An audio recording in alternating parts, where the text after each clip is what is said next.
Railway भर्ती 2026, 1 लाख से अधिक पद आपके सामने आने वाले हैं।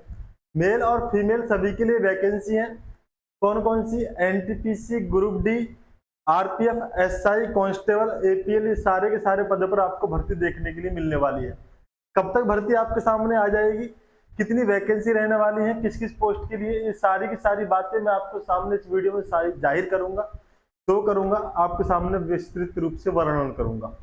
मैं आपको बताने वाला हूं कि भाई क्या क्वालिफिकेशन मांगी है, क्या एग्जाम क्राइटेरिया रहने वाला है, किस पोस्ट के लिए कितनी फीस रहती है और क्या एग्जाम सिलेबस रहता है।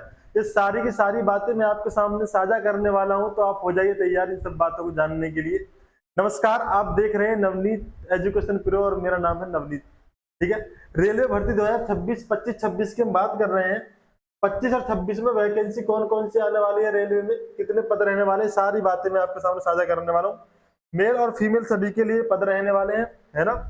चलिए मैं सीधा मुद्दे की बात पर आता हूँ। मुद्दे की बात यह है, ये आपके सामने एनुअल कैलेंडर आरआरबी के रिक्रूटमेंट का हाजिर है।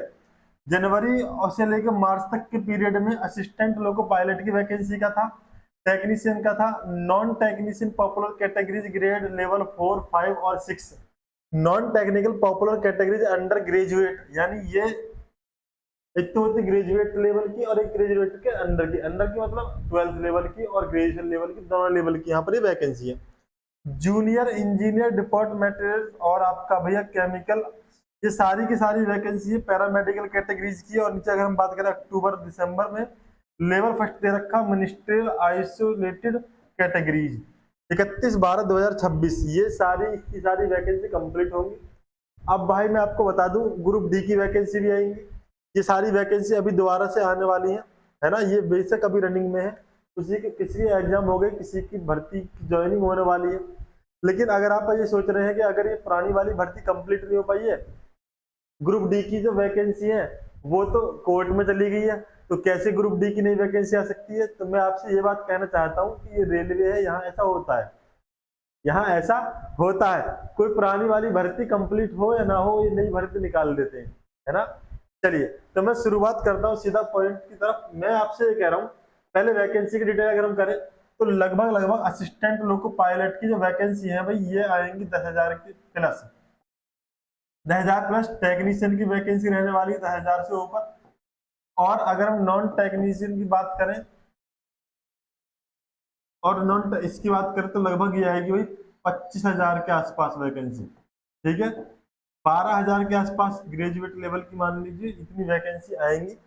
और इन सबको मिलाकर आपको लगभग 1 लाख के आसपास टोटल मिलाकर, क्या टोटल मिलाकर 1 लाख के आसपास वैकेंसी आपको देखने के लिए मिलने वाली है। तो मैं आपसे यही कहूंगा कि अगर आप सपना देख रहे हैं सरकारी नौकरी का करने का, सरकार में नौकर बनने का, तो भाई आप अपनी पढ़ाई को लगातार जारी रखें। अगर आप सोच रहे हैं वैकेंसी नहीं आएंगी, अगर आप सोच रहे हैं रेलवे ग्रुप डी की वैकेंसी कोर्ट में चली गई, एग्जाम होगा या नहीं होगा, ये कोर्ट में चली गई, चली जाने दो, ये दोबारा वैकेंसी आ जाएगी, आप तैयारी करते रहो। ठीक है, चलो देखो मैं पहले आपके सामने चर्चा करता हूँ एनटीपीसी की जो न्यू वैकेंसी है, आरआरबी ग्रुप एनटीपीसी लोकल, जो जॉब लोकेशन का एरिया है वो क्या, ऑल इंडिया।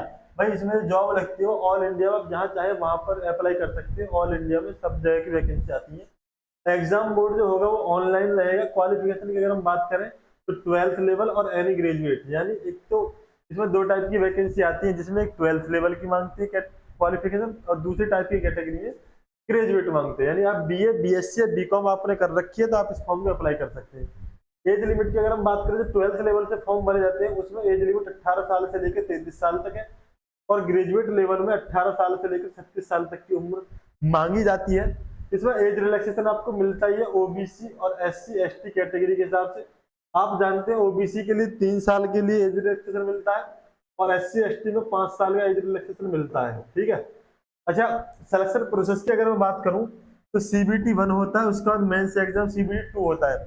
2 एग्जाम होते हैं, उसके बाद स्किल टेस्ट होता है। जिस भी ट्रेड से आपने अप्लाई किया है उस ट्रेड का स्किल टेस्ट होगा, डॉक्यूमेंट्स वेरिफिकेशन होगा और मेडिकल होगा। ये सारे स्टेप से आप जब गुजर जाएंगे सफलतापूर्वक तो आपको मिल जाएगी ज्वाइनिंग।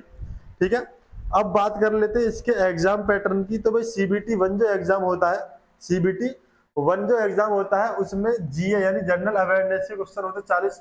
एक क्वेश्चन 1 नंबर का होता है, यानी 40 नंबर की जनरल अवेयरनेस के क्वेश्चन मिलेंगे देखने को आपको। मैथमेटिक्स की अगर हम बात करें 30 क्वेश्चन मिलेंगे, एक क्वेश्चन 1 नंबर के साथ 30 नंबर की मैथमेटिक्स मिलती है।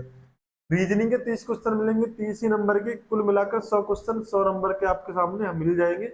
90 मिनट का टाइम मिलेगा आपको एग्जाम कंप्लीट करने के लिए। तो मैं आपसे एक बात कहना चाहता हूँ, आप मेरे चैनल पर आए हैं, चैनल को सब्सक्राइब कर लो। मैं रेलवे के लिए मैथमेटिक्स की क्लास लेकर आता रहता हूँ। प्रीवियस ईयर क्वेश्चन का सॉल्यूशन मैं लेकर आता हूँ, बेहतरीन तरीके से नए अंदाज के साथ आपके सामने प्रस्तुत करता हूँ। ठीक है, तो आप तैयारी कर सकते हैं मेरे साथ जुड़कर। आरआरबी एनटीपीसी का सीबीटी 2 होता है एग्जाम पैटर्न में, उसका बता दूं। जनरल अवेयरनेस के 50 क्वेश्चन होंगे, एक क्वेश्चन 1 नंबर का होगा 50 नंबर के। मैथमेटिक्स के आएंगे 35 क्वेश्चन और रीजनिंग के होंगे 35 क्वेश्चन। इस तरीके से 120 क्वेश्चन 120 ही नंबर के होंगे। टाइम मिलेगा आपको एग्जाम करने का मात्र 90 मिनट। क्वेश्चन 120 कंप्लीट करने हैं, टाइम है 90 मिनट। ठीक है, तो ये एग्जाम पैटर्न है एनटीपीसी के लिए।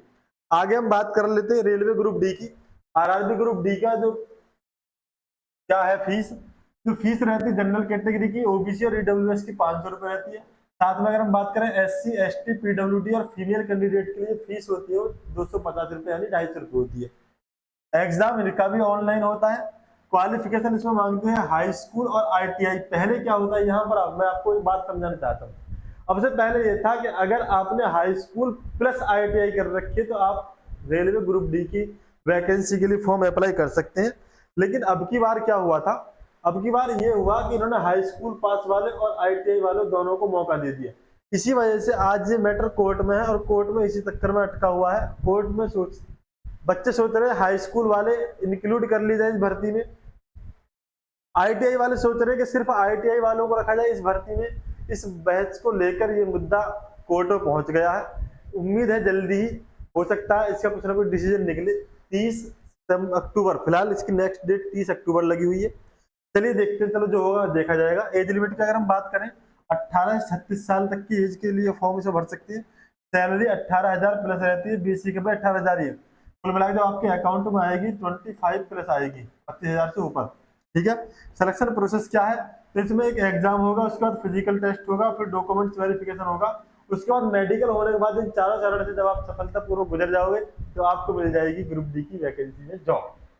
ठीक है, चलिए इसका भी एग्जाम पैटर्न में आपके साथ साझा कर देता हूं। जब इतनी बात मैंने बता ही दी है तो ये बात भी बता दे लोगों हाथ क्या कि भाई जो इसका एग्जाम पैटर्न है उसमें जीएस यानी जनरल साइंस के 25 क्वेश्चन होते हैं, एक क्वेश्चन 1 नंबर का यानी 25 नंबर के। साथ में मैथमेटिक्स की अगर हम बात करें 25 क्वेश्चन, एक क्वेश्चन 1 नंबर का। रीजनिंग के 30 क्वेश्चन होंगे, एक क्वेश्चन 1 नंबर का। और उसके बाद जनरल अवेयरनेस और करंट अफेयर के 20 क्वेश्चन होंगे, 20 ही नंबर के। इस तरीके से कुल मिलाकर आपको 100 क्वेश्चन सॉल्व करने होते हैं, 100 ही नंबर के। और टाइम मिलता है आपको 90 मिनट यानी 1.5 घंटा, है ना। 90 मिनट का ही टाइम इस क्वेश्चन पेपर को सॉल्व करने के लिए आपको मिलेगा ग्रुप डी के लिए। तो ये सिलेबस मैंने आपके सामने बता दिया। मैं फिर से आपसे कहना चाहता हूँ, अगर आप चाहते हैं मैथ की बेहतरीन तैयारी करना तो चैनल को सब्सक्राइब कर लो। यहाँ आपको वीडियो मिलेंगी मैथ के क्वेश्चंस के साथ, short video plus long video plus previous year question का सॉल्यूशन। आगे आ जाऊँ, आरआरबी एनटीपीसी की न्यू वैकेंसी अगर हम बात कर रहे हैं क्या है, एनटीपीसी की नहीं एसआई की। किसकी, एसआई की और कांस्टेबल की। देखो जॉब एप्लीकेशन तो मैंने आपको बताई थी, एग्जाम रहेगा इसका भी ऑनलाइन। क्वालिफिकेशन की अगर हम बात करें तो कांस्टेबल के लिए वैकेंसी में यहाँ पर हाई स्कूल पास मांगते हैं।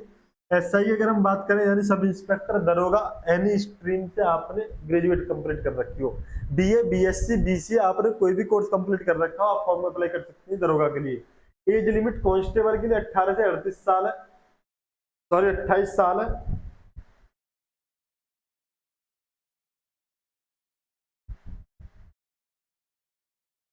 और एसआई के लिए 20 से 28 साल है। फीस की अगर हम बात करें तो जनरल कैटेगरी के लिए 500 रुपये फीस है, एससी और एसटी कैटेगरी की 250 यानी 250 रुपये फीस है। सिलेक्शन प्रोसेस क्या है जी इसका, तो सिलेक्शन प्रोसेस इसका मैं आपको बता दूं। सिलेक्शन प्रोसेस में इसमें सीबीटी 1 यानी आपका कंप्यूटर बेस्ड टेस्ट होगा, उसके बाद फिजिकल, उसके बाद डॉक्यूमेंट्स वेरिफिकेशन और मेडिकल होने के बाद आपको ज्वाइनिंग मिल जाएगी। लगे हाथ में आपको इसका एग्जाम पैटर्न बता देता हूँ, उसके बाद मैं समाप्ति की ओर चलूंगा। एग्जाम पैटर्न क्या है, जनरल साइंस के 50 क्वेश्चन होंगे, एक क्वेश्चन 1 नंबर के 50 नंबर के। मैथ के 35 क्वेश्चन 35 ही नंबर के होंगे, रीजनिंग के 35 क्वेश्चन 35 ही नंबर के होंगे। इस प्रकार आपको मात्र 120 क्वेश्चन कंप्लीट करने होंगे और टाइम होगा भाई 90 मिनट का, और 120 क्वेश्चन 120 नंबर के ही होंगे। ये एग्जाम पैटर्न है। तो मैंने आपको बता दिया, अगर आप चाहते हैं सरकारी नौकरी की तैयारी करना तो आप जुट जाइए। सिलेबस क्या रहता है, पैटर्न क्या रहता है, सारी बातें मैंने आपके साथ साझा कर दी है। अगर कोई डाउट आपके दिल और दिमाग में रह गया है तो आप कमेंट बॉक्स में मुझसे पूछ सकते हैं। मैं आपके सामने हाजिर हूँ आपके हर कमेंट का जवाब देने के लिए। ठीक है भाई, मैथमेटिक्स की तैयारी अगर आपको करनी है तो आप मेरे साथ जुड़ जाइए। चैनल कर लीजिए सब्सक्राइब, न्यू वैकेंसी की इन्फॉर्मेशन मैं आपको यहाँ पर ला कर देता रहता हूँ। ठीक है, मिलते हैं आपसे। बहुत बहुत धन्यवाद वीडियो देखने के लिए। ओके बाय, नमस्कार।